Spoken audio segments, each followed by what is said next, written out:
नमस्कार, मैं आमिर और आप देख रहे हैं डेमोक्रेटिक चरखा। भारत में आपदा को अवसर के तौर पर कैसे बनाना चाहिए, ये तो हमारे प्रधानमंत्री ने काफी पहले ही बता दिया था। लेकिन किस तरह बनाना चाहिए, उसका प्रोसेस क्या होगा, वो सरकार और पुलिस अपने तरीके से खोज रही है। आपदा को अवसर के तौर पे यूं देखा गया कि कोरोना महामारी के आड़ में जितने भी एक्टिविस्ट हैं, जो सरकार के गलत नीतियों के खिलाफ अपनी आवाज़ को उठाते हैं, अपनी आवाज़ों को रखते हैं, राय रखते हैं, उनको यूएपीए एक्ट या दंगों जैसे मामलों में फंसाकर उनका नाम लाकर चार्जशीट दायर करके उन्हें जेल में लगातार भेजा जा रहा है। कुछ ऐसी परिस्थितियां अभी लगातार देखने को आ रही हैं। कल ही उमर खालिद को, जो एक स्टूडेंट एक्टिविस्ट भी हैं और एंटी सी एनआरसी प्रोटेस्ट में लगातार उनका रोल रहा, उन्हें भी यूएपीए के तहत गिरफ्तार कर लिया गया है।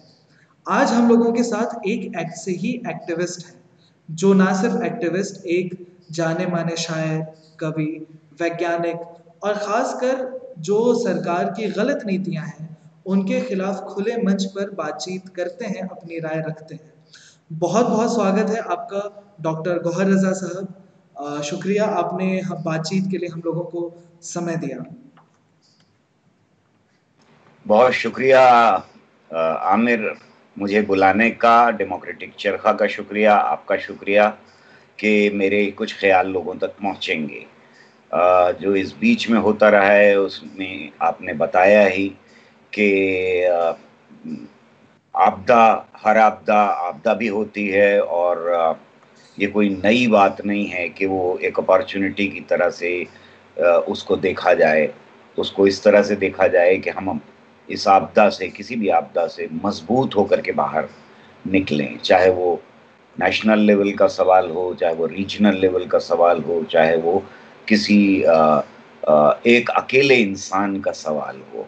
अक्सर आपदाएं जो हैं वो इंसान को हमेशा मजबूत बनाती रही हैं।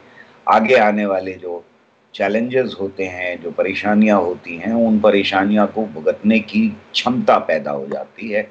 हम आपदाओं से बहुत सीखते हैं और ख़ास तौर से साइंटिस्ट तो हमेशा ही आपदाओं से सीखते रहे हैं। हमारे देश में एक बहुत बड़ी आपदा आई थी जिसमें महामारी फैली थी और हमारे देश से ही फिर उसके लिए दवा निकली थी। लगभग एक सदी पहले, एक सदी हो गई उस आपदा को आए हुए। उसमें भी लाखों लोग मरे थे हमारे देश के और उनकी जान गई थी। लेकिन आज आधुनिक दुनिया में हम इस्तेमाल कर सकते हैं अपनी साइंस का, टेक्नोलॉजी का, नॉलेज का आपदाओं को कंट्रोल करने के लिए। और हमारे पास इंफ्रास्ट्रक्चर भी होता है कि उसे कंट्रोल किया जा सके। ये हमें दूसरे देशों में तो देखने को मिला है, लेकिन अपने देश में ये हमें देखने को नहीं मिल रहा है। आज देश को जो गलत नीतियां थीं, उनकी वजह से, एक वैज्ञानिक होने की हैसियत से मैं ये कह रहा हूँ कि आम जनता का ख्याल किए बिना, हड़बड़ी में, बिना तैयारियों के इस आपदा का सामना करने के लिए जो कदम उठाए गए, उन्होंने और आपदा को फैलाया है। और ये सेंट्रल गवर्नमेंट की और स्टेट गवर्नमेंट्स की, दोनों की, ख़ास तौर से जहाँ एनडीए की गवर्नमेंट रही हैं, उन जगहों के ऊपर आम जनता का ख्याल किए बिना पॉलिसीज़ को लागू किया गया। मज़दूरों को उनके हाल के ऊपर छोड़ दिया गया। उनको पैरों में छाले होने के बावजूद छोटे-छोटे अपने बच्चों को लेकर के शहरों से अपनी सारे इंतज़ाम करके घरों में जाना पड़ा। कई-कई 100 किलोमीटर चलना पड़ा, बहुत लोगों की मौतें हुई हैं। आपदा की वजह, कोरोना की वजह से नहीं, बल्कि जो आपदा हमने पैदा की देश के अंदर 4 घंटे के नोटिस के ऊपर बंद करके, और वो भी ऐसे में बंद करके जब हम उसे 1 महीना पहले बंद करके रोक सकते थे इस आपदा को, हमारे पास वक़्त था। हमारे देश में ये सीधे चीन से नहीं आई, बल्कि हमारे देश में ये घूम करके और देशों से आई है और हम इसको रोक सकते थे। सेंट्रल गवर्नमेंट ने उसे नहीं रोका। हमारे जो एयरपोर्ट्स हैं, वो सबसे ज़्यादा सैनिटाइज़्ड जगह हैं। हमारे एयरपोर्ट्स के ऊपर सबसे ज़्यादा सिक्योरिटी होती है देश के अंदर।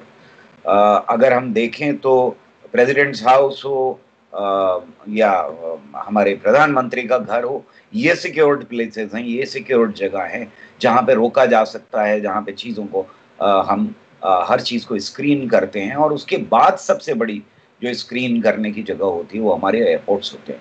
और ये आपदा हमें मालूम था कि एयरपोर्ट से ही आएगी, और उस वक्त बजाय इसके कि इसको एयरपोर्ट के ऊपर रोका जाता और वो मेजर्स लिए जाते जो लिए जाने चाहिए थे, जिनको साइंटिस्ट कह रहे थे, वैज्ञानिक दुनिया भर में बता रहे थे, हमारे पास 2.5 महीने का वक्त था। और उस वक्त हमने खरीद और फरोख्त में लगा दिया। हमारे जो रूलिंग पार्टी है, जो सरकार में थी, भारतीय जनता पार्टी, वो कहीं ट्रंप को वेलकम करने में लगी हुई थी। जब ये आपदा बढ़ रही थी दुनिया में, जब ये आपदा बढ़ रही थी तो हम खरीद रहे थे लोगों को, और जब ये आपदा बढ़ रही थी तो हमारे यहाँ तैयारी की जा रही थी दिल्ली के अंदर बस्तियों में आग लगाने की। तो ये सब कुछ हमारी आंखों के सामने हुआ है, और मजदूरों को उनके हाल के ऊपर छोड़ दिया गया। जिन मजदूरों ने शहरों की तामीर की है, जिन्होंने शहरों को बनाया, जिन्होंने अपना खून पसीना दिया, जनरेशन के बाद एक जनरेशन, दूसरी नस्ल ने जाकर के शहरों को बनाया, बुरे हालात में रहे, झुग्गी झोपड़ियों में अपने घर बार को छोड़ करके रहे, उनको हमने 3 घंटे के नोटिस के ऊपर कहा कि तुम चले जाओ वापस, हमारा कोई तुमसे लेना देना नहीं है। भूखे मरते हो तो भूखे मर जाओ, कोविड से ग्रस्त हो तो कोविड से मर जाओ, जैसे भी मरना है मर जाओ, हमारा कोई लेना देना नहीं है। और जो क्रोनी कैपिटल था, जो जो वो कैपिटलिस्ट दोस्त थे जिन्होंने इनको गद्दी पर बिठाया इस बीच में, उन सब की मुनाफा ताकि सिक्योर्ड रहे और बढ़ता रहे इस बीच में। ये अजीब विडंबना है कि जब देश ग्रस्त है और इन्होंने 10% प्लस से 23 माइनस जीडीपी कर दी, तो फिर उस वक्त भी उन लोगों का प्रॉफिट, उन लोगों का मुनाफा बढ़ता रहा जिन लोगों ने मजदूरों को धक्के दे करके अपनी अपनी फैक्ट्री से निकाल दिया। ये दूसरे देशों में नहीं हुआ, वहां हालात इसलिए बेहतर है, कहीं इतना बड़ा पलायन नहीं हुआ जितना हमारे यहाँ हुआ। और अब जैसा आप कह रहे थे, बिल्कुल सही कह रहे थे कि इसको अपॉर्चुनिटी बना लिया है रूलिंग पार्टी ने अपनी जीत के लिए आने वाली। सर, अभी आप जो बातचीत कह रहे थे, उससे ये तो साफ हो जाता है कि एक राजनैतिक आपदा के बीच में जब कोरोना की जैसे आपदा आई, उससे पहले एक राजनैतिक आपदा चल रही थी, जैसा कि आपने कहा, दिल्ली में बस्तियों को आग लगाने की तैयारी थी और ट्रंप का स्वागत करने की पूरी तैयारियां चल रही थी। इन सारे बीच में कोरोना ने, और ये कहा जा रहा है कि कोरोना ने शायद उस वक्त एक बहुत बड़े प्रोटेस्ट से इस देश को बचा लिया, जो राजनीतिक उथल-पुथल का माहौल था। और हम लोग बात कर रहे हैं सीए एनआरसी प्रोटेस्ट के बारे में, जो पूरे देश में चल रही थी। और सबसे अच्छी बात ये थी कि महिलाएं और छात्र इसे पूरे तरीके से लीड कर रहे थे। और जैसे ही ये आंदोलन ख़त्म होता है, दिल्ली में बस्तियां जलाई जाती हैं और कोरोना का दौर शुरू होता है, इसके साथ एक और दौर शुरू हो जाता है यूएपीए के तहत, या फिर दिल्ली दंगों में साजिश का नाम लेकर गिरफ्तारियां शुरू हो जाती हैं।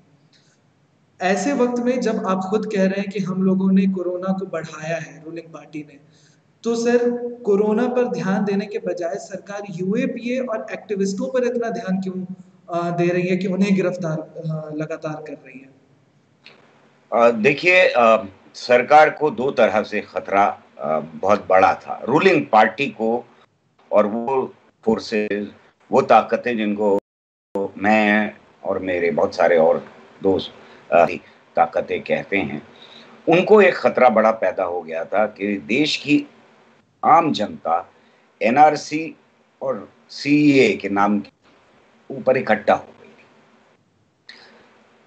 देश के अलग अलग शहरों में असम से उठ करके पूरे शहर में ये आग फैल गई, पूरे देश में ये आग फैल गई। और लोगों ने कहा था कि संविधान के ऊपर खतरा जो मंडरा रहा है वो हमें मंजूर नहीं है, ये हमला हमें मंजूर नहीं है। और ये याद रखना चाहिए कि असम में सबसे पहले उसका विरोध शुरू हुआ था।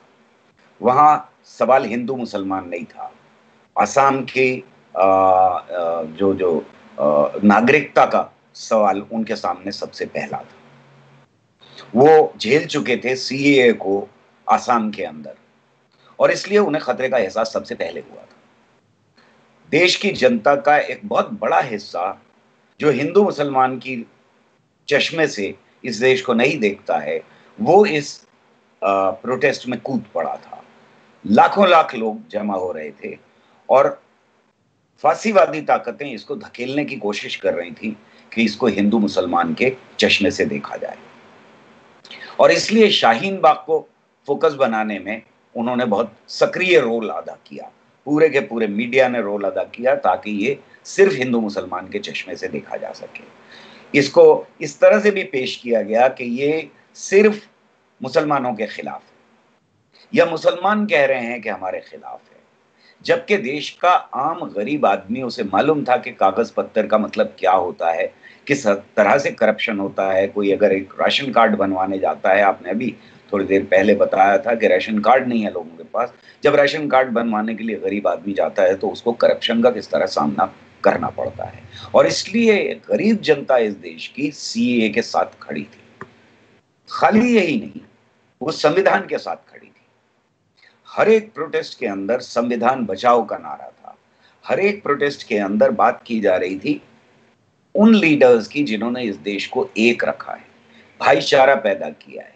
भगत सिंह, अशफाकुल्लाह, चंद्रशेखर आजाद, गांधी, नेहरू, बाबा साहब अंबेडकर, मौलाना आजाद, ये लोग थे जिनकी तस्वीरें वहां लगाई जा रही थी। लगातार उन प्रोटेस्ट में प्रियम्बल पढ़ा जा रहा था, लगातार उन प्रोटेस्ट के अंदर जनगण मन गाया जा रहा था और लोग खड़े हो रहे थे उसके लिए। ये था उस पूरे के पूरे उसका कैरेक्टर एक तरह से। और इससे बहुत घबराई हुई आरएसएस ये चाहती थी कि इसको सिर्फ मुसलमानों का प्रोटेस्ट बना करके पेश किया जाए, और इसलिए उनके लिए जरूरी था दिल्ली के अंदर दंगे करवाना। उससे पहले धमकियां दे रहे थे जो हमारे सबके सामने हैं, वो वायरल हुई हैं वो धमकियां। उसमें ये बीजेपी के लोग थे, शामिल थे, और दूसरी तरफ वो लोग थे जो लगातार ये कह रहे थे कि हमारा हक है प्रोटेस्ट करना और हम प्रोटेस्ट करेंगे और हमारी आवाज को नहीं दबाया जा सकता, लेकिन हमारे जो टूल्स होंगे वो टूल्स होंगे, अहिंसा होगी, प्यार होगा, मोहब्बत होगी, एकता होगी, इस देश की अखंडता होगी और बचाना होगा। ये टूल्स थे उनके पास, और इधर की तरफ से लगातार हिंसा करने की धमकी दी जा रही थी। उन लोगों को रोकने के बजाय उन लोगों को प्रोत्साहन दिया जा रहा था। एक मिनिस्टर का ये कहना, और वो भी होम मिनिस्टर का ये कहना कि यहां बटन दबाओ तो करंट शाहीन बाग में लगे, न सिर्फ ये कि ये एक सांप्रदायिक जुमला था, वो जुमलेबाज है, सांप्रदायिक जुमला था, बल्कि उसके साथ साथ ये एक हिंसक जुमला था। वो करंट लगा रहे थे, वो मारने की कोशिश कर रहे थे। तो ये एक प्रोसेस पूरा का पूरा चल रहा था। कोरोना आने के बाद उनको ये पता लग गया अच्छी तरह से कि अब लोग इकट्ठा नहीं हो पाएंगे, और अगर लोग इकट्ठा होने की कोशिश करेंगे तो वो दमन की चक्की को कोरोना के नाम के ऊपर चला करके किसी भी मूवमेंट को तोड़ सकते हैं। ये पहला प्रोसेस था। लेकिन दूसरा प्रोसेस भी याद रखना चाहिए जो कहीं ज्यादा इंपॉर्टेंट है। करोड़ों मजदूरों की नौकरी चली गई, लाखों वो लोग जो सैलरी पे थे 12 लाख के करीब, उनकी नौकरियां चली गई। देश में छात्रों को जो और टीचर्स को जो परेशानियां झेलनी पड़ी वो हमें धीरे धीरे धीरे धीरे उभरना शुरू हो गई थी, और लोगों को ये एहसास हो रहा था कि ये कोरोना की आपदा सिर्फ नेचुरल नहीं, वायरस तो नेचुरल है, लेकिन जो कोरोना की आपदा हमारे ऊपर पड़ रही है इसके पीछे हमारी गवर्नमेंट का, सेंट्रल गवर्नमेंट का, मोदी की लीडरशिप का नाकारापन है। और ये गुस्सा धीरे धीरे आवाम में बढ़ रहा था। अगर इस गुस्से को आवाज देनी है किसी को तो वो गोदी मीडिया तो देगा नहीं, उसको कह दिया जाएगा कि इसको आवाज मत दो। किसान जब एकदम से आहत होकर के खुदकशी और करना शुरू कर देता है, तो उसको आवाज देने के लिए कौन उठेगा? बिल्कुल। मजदूर को आवाज कौन देगा? किसान को आवाज कौन देगा? मजदूर को आवाज कौन देगा? नौजवान जिसकी नौकरी छूट गई है उसको आवाज कौन देगा? उसको आवाज देने वालों को मुंह बंद कर दो, उनका गला घोट दो। ये जो दूसरी क्रिया थी, ये कहीं ज्यादा गद्दियों को हिला सकती थी और डामाडोल कर सकती थी, और अब भी करेगी। मेरा ये मानना है कि जरूर करेगी, इसका असर पड़ेगा। और इस गवर्नमेंट का, इस सरकार का नाकारापन, इसकी पॉलिसीज का नाकारापन हमारे सबके सामने, आंखों के सामने आएगा। अगर ये आवाज दबानी थी तो बहुत जरूरी था कि बुद्धिजीवियों के ऊपर हमला किया जाए, उन पार्टीज के लीडर्स पर हमला किया जाए जो पार्टीज मजदूरों और किसानों के हक के लिए लगातार इस देश में 70 सालों से लड़ाई करती रही। जब मजदूरों के हक छीनने वाले अध्यादेश लाए जा रहे थे, जब किसानों के हक छीनने वाले, जब आदिवासियों के हक छीनने वाले अध्यादेश लाए जा रहे थे, तो ये आवाजें बंद करना बहुत जरूरी थी। अब मामला सिर्फ सीए का नहीं था। सीए की आड़ में, एनआरसी के प्रोटेस्ट की आड़ में दिल्ली के जो आग लगाई गई, उसकी आड़ में अब सबका मुंह बंद करना बहुत जरूरी था। तो ये सिर्फ 7, 8, 10 इंटेलेक्चुअल्स को मतलब अर्बन नक्सल कह करके और बंद करके काम नहीं चल सकता। अब ये जो झोली है जिसमें लोगों को भरना है अंदर जेलों में, वो झोली बड़ी करने की जरूरत थी, क्योंकि मुद्दे भी बड़े हो गए। अब सिर्फ आप हिंदू मुस्लिम नहीं कह सकते कोरोना को, उसकी भी कोशिश की गई, लेकिन अब वो नहीं कह सकते। तो लोग, जिसकी नौकरी छुट्टी है, उसको मालूम है कि तबलीगी जमात के आदमी ने उसकी नौकरी नहीं ली है। उसे मालूम है कि इस सरकार ने उसको बेसरोसामानी में छोड़ दिया है। वो जाए अपने गांव वापस, मरे या जिए, इस सरकार से कोई मतलब नहीं। तो ऐसे हालात में इस देश का जो बुद्धिजीवी खड़ा हो सकता था, जो एक्टिविस्ट खड़ा हो सकता था, जो पॉलिटिकल लीडर खड़ा हो सकता था, उसके ऊपर एक बड़ा हमला है। और जब ये हमले किए जाते हैं तो ये सोच समझ के किए जाते हैं। इसमें पहली बार शुरुआत हो रही है खास तौर से कम्युनिस्ट पार्टी के ऊपर हमला शुरू करने की। अगर आप देखें तो केरल के अंदर जो मंदिर का मसला उठाया गया, सबरीमाला मंदिर का, उसमें हार हो गई। वहां की जनता ने आरक्षण नहीं दिया।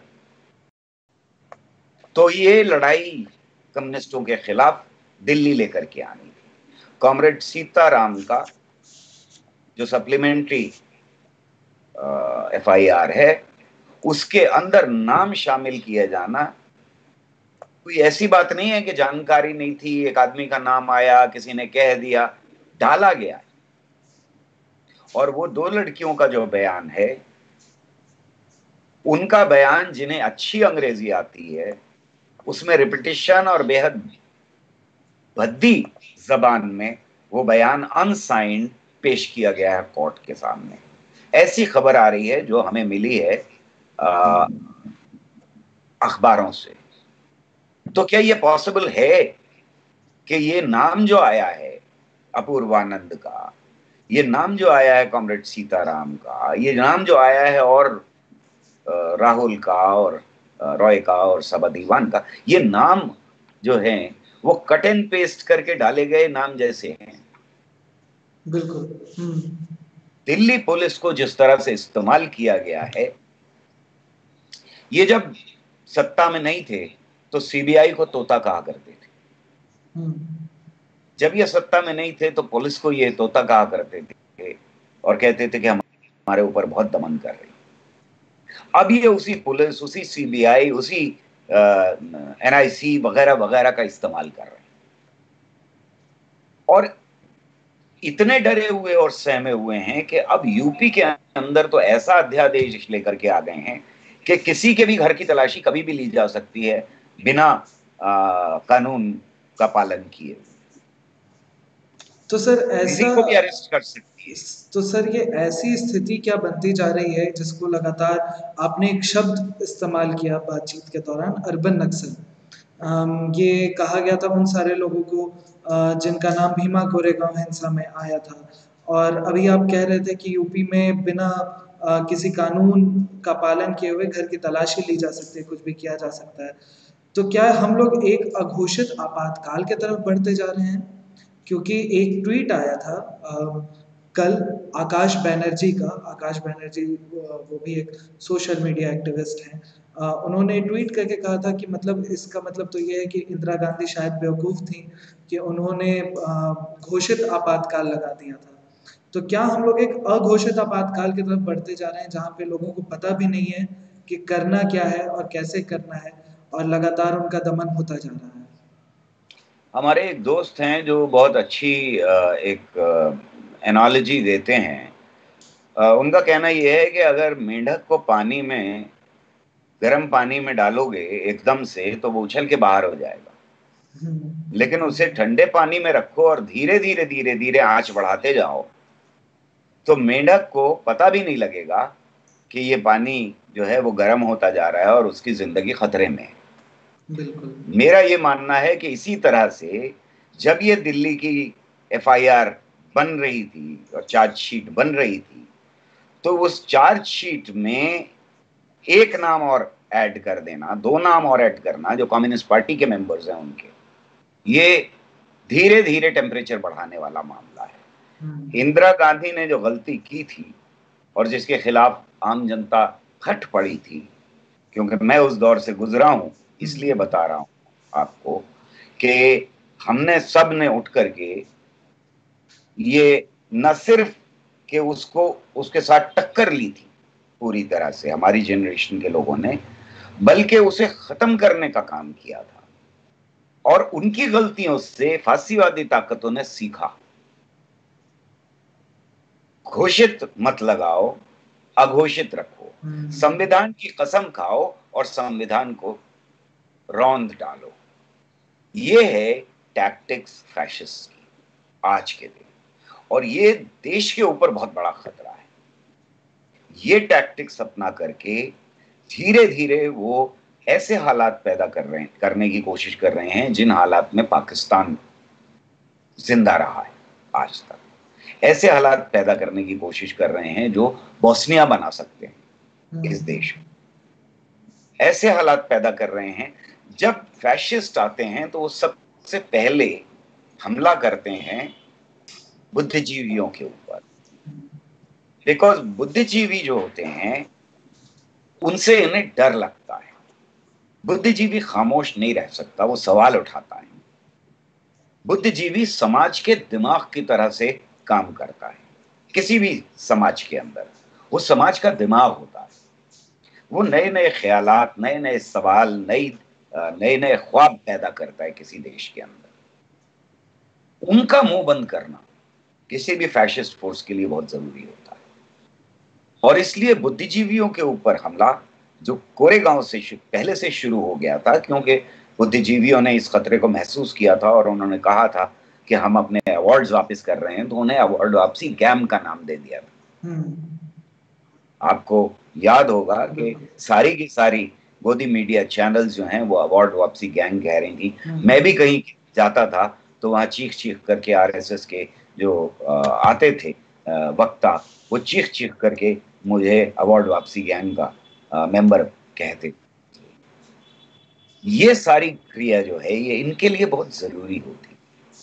और अब ये देखें आप कि जब इनका प्रोजेक्ट फेल हो गया, सीए और एनआरसी के खिलाफ जो एक बेहद व्यापक एक आंदोलन हुआ, उसको हिंदू मुसलमान में कन्वर्ट करने में जब ये फेल हो गए, तो इनका सारा गुस्सा उन लोगों के ऊपर उतर रहा है कि जिनके नाम हिंदू हैं और वो सीए के खिलाफ आवाज उठा रहे थे।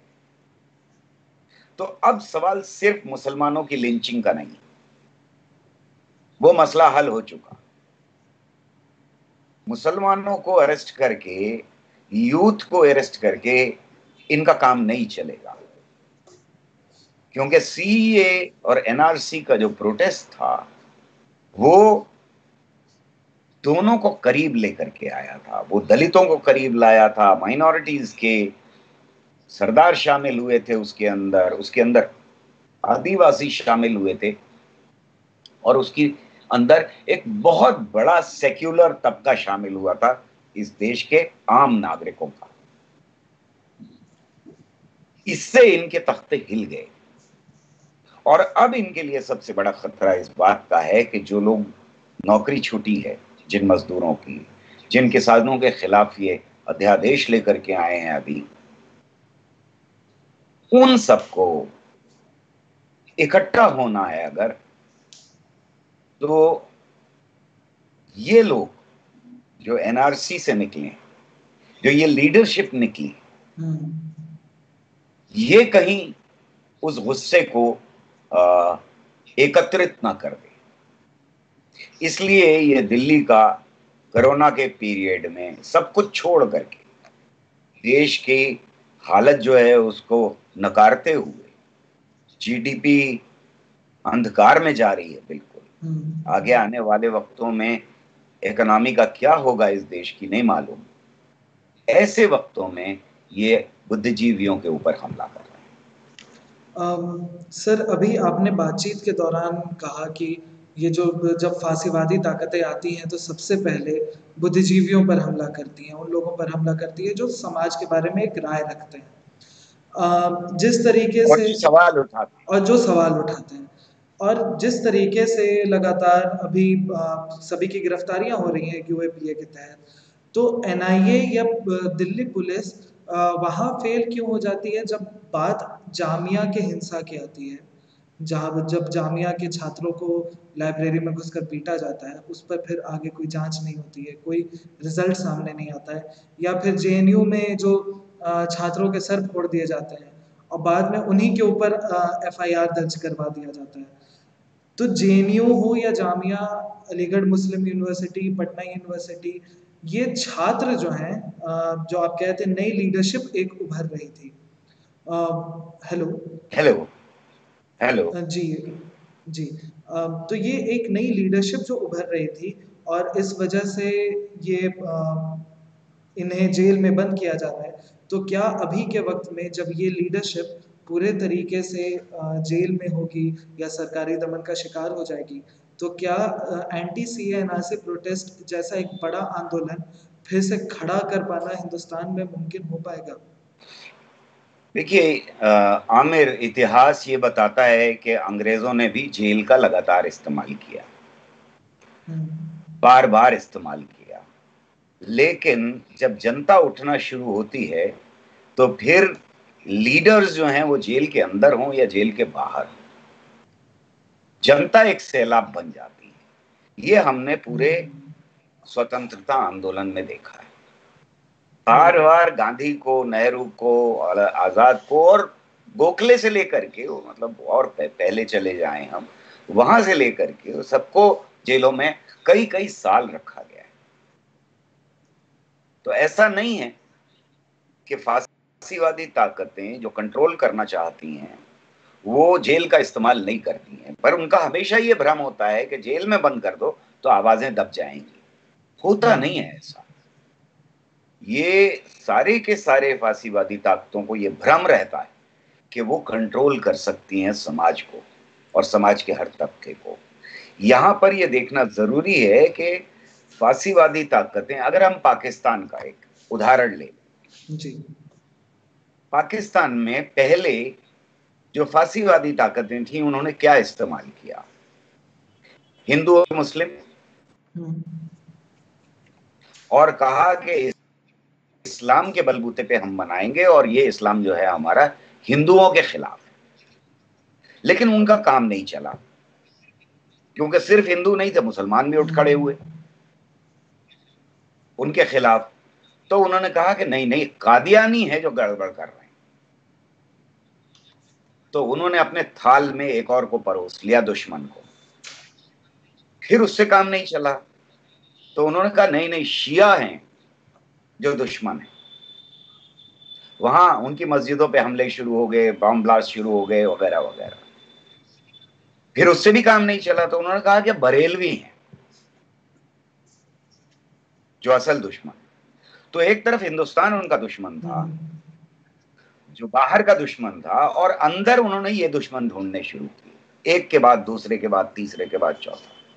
उसी तरह से हमको ये दिखाई दे रहा है कि आज आरएसएस जो माइनॉरिटीज को दुश्मन कह करके गद्दी तक पहुंची, जो बाबरी मस्जिद को गिरा करके गद्दी तक पहुंची, वो सिर्फ मुसलमानों की नफरत के बलबूते पे नहीं चला सकती,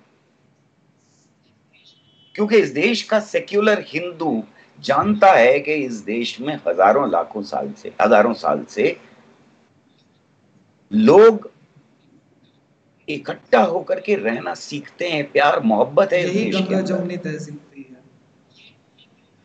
ये गंगा जमुनी तहजीब जिसको हम कह रहे हैं, वो तहजीब है जिसने सबको बाहें खोल करके अपनाया है। इसमें उदारता है, इसके अंदर अहिंसा है, जो हमारे कॉन्स्टिट्यूशन का हिस्सा है। अगर ये सब कुछ ना होता तो हमारे कॉन्स्टिट्यूशन में ये बातें नहीं लिखी जा सकती।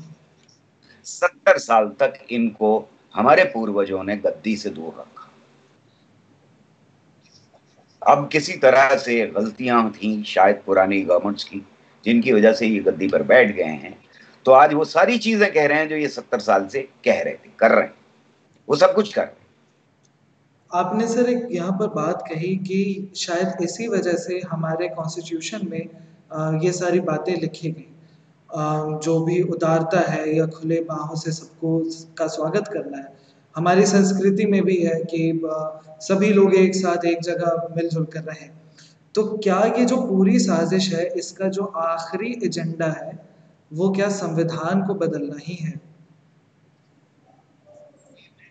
ये मैं नहीं कह रहा हूं, ये आरएसएस कहती रही है।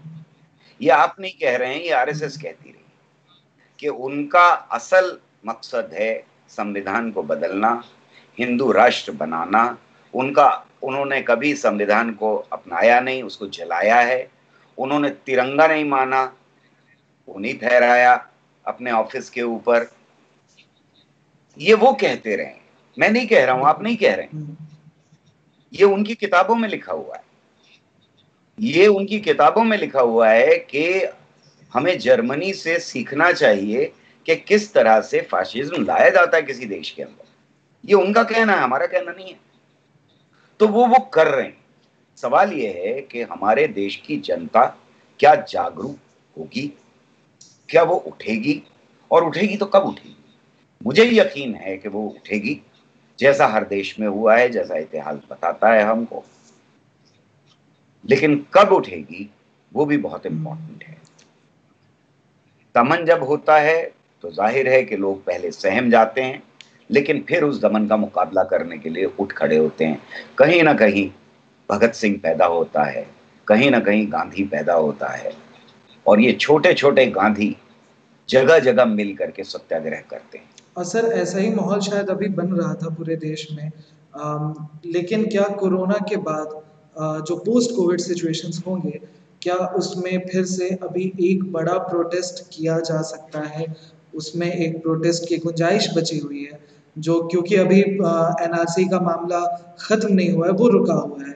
सीए का मामला ख़त्म नहीं हुआ, रुका हुआ है। और इसके साथ साथ कई मुद्दे शायद और भी जुड़ते गए हैं, जिसके बारे में लगातार जो एक्टिविस्ट हैं वो बातचीत कर रहे हैं, चाहे वो मजदूरों का मसला हो, किसानों के अध्यादेश पर आप बार बार बातचीत में उसका जिक्र ला रहे थे। और किसानों का एक बहुत बड़ा आंदोलन भी चल रहा है अभी पंजाब और हरियाणा में। तो क्या पोस्ट कोविड सिचुएशन के बाद क्या ये भी हो सकता है, मुमकिन है कि जनता पोस्ट कोविड सिचुएशन का भी इंतजार ना करे और उससे पहले ही एक बड़े बड़े आंदोलन की शक्ल हो सकती है मुमकिन? जो फांसीवादी ताकतें होती हैं, और ये हमें इमरजेंसी में देखने को मिला, वो फांसीवादी ताकतें अपनी आवाज सुनने में इतनी मगन हो जाती हैं, क्योंकि उन्होंने मीडिया को कंट्रोल कर लिया, वहां से भी उनकी आवाज आ रही है, वो खुद जो बोल रहे हैं वहां से भी उनकी आवाज आ रही है, लोग उन्हें सहमे हुए दिखाई दे रहे हैं, तो जो आसपास के सारे लोग हैं वो भी वही बात कर रहे हैं जो उनको खुश करे, और ये हमें होता हुआ दिखाई दे रहा है। सही? तो जो ऐसी फांसीवादी ताकतें होती हैं वो अपनी आवाज सुनने में इतनी मगन हो जाती हैं कि उन्हें नहीं पता लगता कि नीचे क्या चल रहा है। वो भूल जाती हैं कि रियलिटी क्या है, किसान कब उठ रहा है, मजदूर कब उठ रहा है, नौजवान बेरोजगार कब उठ रहा है, और उसके मन में कितना गुस्सा है। ये आवाज का बंद होना समाज में, ये खुद फांसीवादी ताकतों के लिए जहर का काम करता है। और जब ये जहर उनकी रगों में फैल जाता है, तब एकदम से जनता उठती है, कोरोना हो या ना कोरोना हो। देश की जनता जब भूखी होगी, जब उसकी नौकरी जाएगी, जब उसे ये दिखाई दे रहा होगा कि अंबानी और अडानी के मुनाफे बढ़ रहे हैं और हमारी जेब खाली होती जा रही है, तो वो उठेगी, वो कोरोना के भी मुकाबला करेगी और वो फांसीवादी ताकतों का भी मुकाबला। बिल्कुल। और जैसा कि आप कह रहे हैं कि जब जनता को ये लगेगा और ये दिखाई देगा कि अंबानी अडानियों की जेबें भरी जा रही हैं और उनकी जेबें खाली हैं, लेकिन सबसे बड़ी दिक्कत यही होती है कि मीडिया का काम होता है इन सारी चीज़ों को दिखाना, लेकिन मीडिया पिछले 3 महीनों से सिर्फ एक सुसाइड केस, सीबीआई जांच और इन सारे चीज़ों पर ही लगातार 3 महीने से अटेंशन दे रही है। सर, आप एक बात जो बार बार कह रहे हैं कि इमरजेंसी के वक्त आप लोगों के साथ भी हुआ, वो वक्त भी आपने देखा है। हम लोग जैसे जो युवा लोग हैं, हम लोगों ने उस वक्त को नहीं देखा, उस दौर को नहीं देखा है, और हम लोग इसी वक्त में बहुत ज़्यादा कई बार हताश भी हो जाते हैं, निराश भी होते हैं, लगता है कि आगे शायद कोई राह नहीं बची है। तो इमरजेंसी के वक्त में आपके जो अनुभव रहे हैं और अभी के दौर में जो आपके अनुभव रहे हैं, तो दोनों में समानताएं क्या हो रही हैं, और ऐसी बातें जो शायद उस वक्त नहीं थी और अब खुलकर लोगों के सामने आ रही हैं, और उसको युवा किस तरीके से उसका निपटारा कर सकते हैं? एक बहुत बड़ा फर्क जो इमरजेंसी और आज की इमरजेंसी में है, वो आप पहले ही बता चुके हैं कि वो घोषित इमरजेंसी थी और ये अघोषित इमरजेंसी है। तो ये एक बहुत बड़ा फर्क है, क्योंकि वो एकदम से आई थी, इसलिए पूरे देश की जनता को एक बहुत बड़ा शॉक लगा था। वो उसी मेंढक की तरह थी जो गर्म पानी में जैसे डाल दिया गया हो तो वो बिलबिला करके उछलने की कोशिश थी और देश की डेमोक्रेसी को बचाने की कोशिश। इमरजेंसी में मीडिया जो है वो खरीदा नहीं जा सका था, वो डरा हुआ था। बहुत सारे मीडिया की चैनल्स थी ऐसी जिन्होंने साथ दिया था इमरजेंसी का, लेकिन मीडिया का एक बहुत बड़ा हिस्सा इमरजेंसी के खिलाफ था और वो बहुत क्रिएटिव तरीके से इमरजेंसी के खिलाफ साजिशें कर रहा। मीडिया में मुझे याद है अच्छी तरह से कि हमारे घर में जो अखबार आते थे उनमें, और उससे लोगों को पता लगता था कि यहाँ इमरजेंसी के खिलाफ कोई खबर छापी गई है जिसको सेंसरशिप वालों ने काला पोत दिया है, तो वो काला रखते थे, उस जगह कोई और खबर नहीं डालते थे। तो इससे हमें पता लगता रहता था। क्रिएटिव एडवर्टाइजमेंट्स निकाले गए, जिनमें से एक मुझे बहुत अच्छी तरह से याद है कि डेट दी हुई थी इमरजेंसी की, 28 तारीख थी वगैरह वगैरह, और उसमें लिखा हुआ था कि ऑक्रेसी DEM died on such and such date. ये जो जाहिल बैठे हुए थे वहां पर, जो देखते थे चश्मा लगा लगा के कि कौन सी खबर जा रही है कौन सी खबर नहीं जा रही है, गवर्नमेंट के लोग, उनकी नजर से निकल गया ये एडवर्टाइजमेंट, डेमोक्रेसी डाइड, और बाकी सारी जनता को पता लग चुका कि भाई ये एडवर्टाइजमेंट छापा। तो ये एक एक्साइटेशन था, उम्मीद थी, लड़ेंगे जीतेंगे। इमरजेंसी में ये याद रखना चाहिए कि हिंदू मुसलमान का मसला नहीं था, बिल्कुल। सांप्रदायिकता का जहर नहीं फैलाया गया था। इंदिरा गांधी ने भी मुल्क को इस तरह से डिवाइड करने की कोशिश नहीं की थी।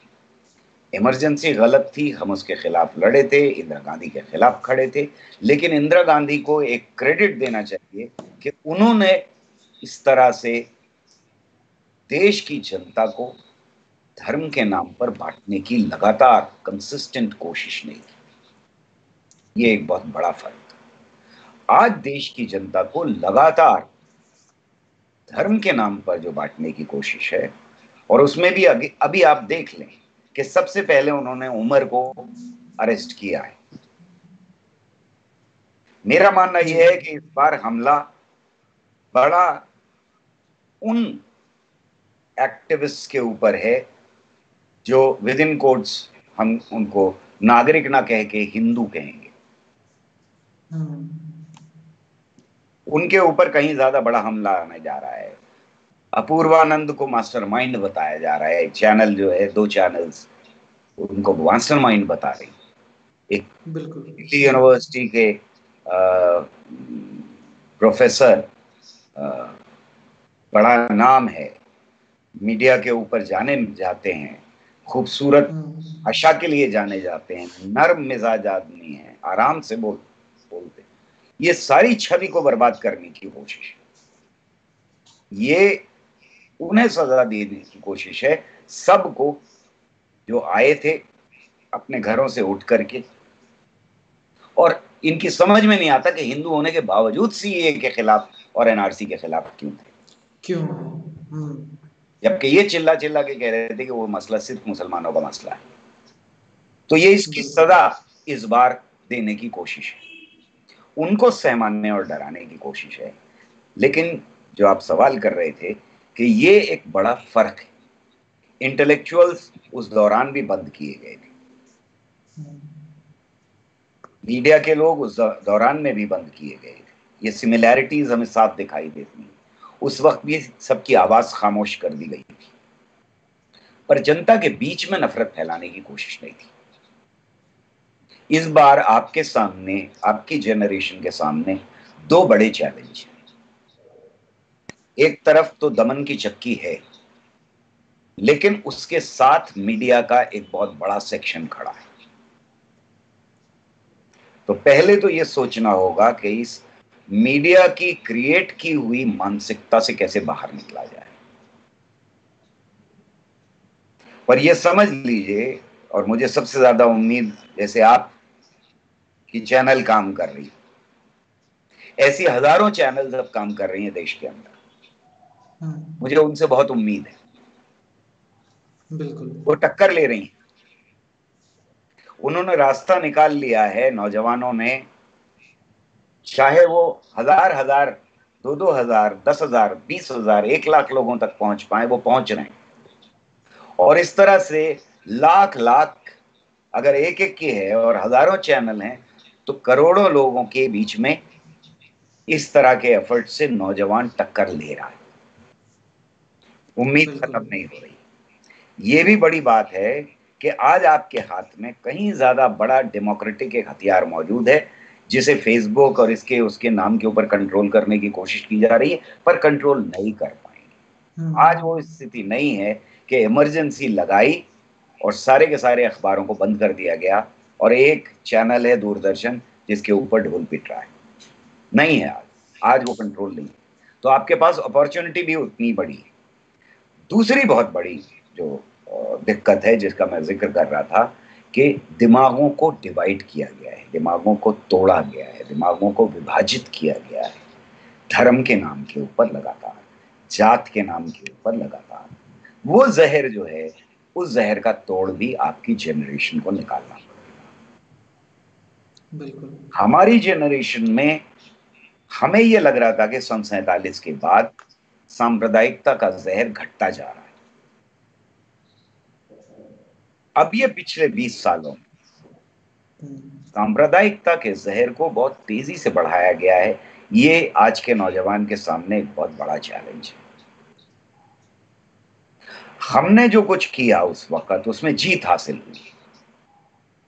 हमारी नस्ल ने जो किया उसमें इतनी बड़ी जीत हासिल हुई कि आज भी फांसीवादी ताकतों को, मोदी हो, अमित शाह हो, आरएसएस हो, बीजेपी हो, इनकी हिम्मत नहीं है कि ये आपातकाल घोषित कर सके।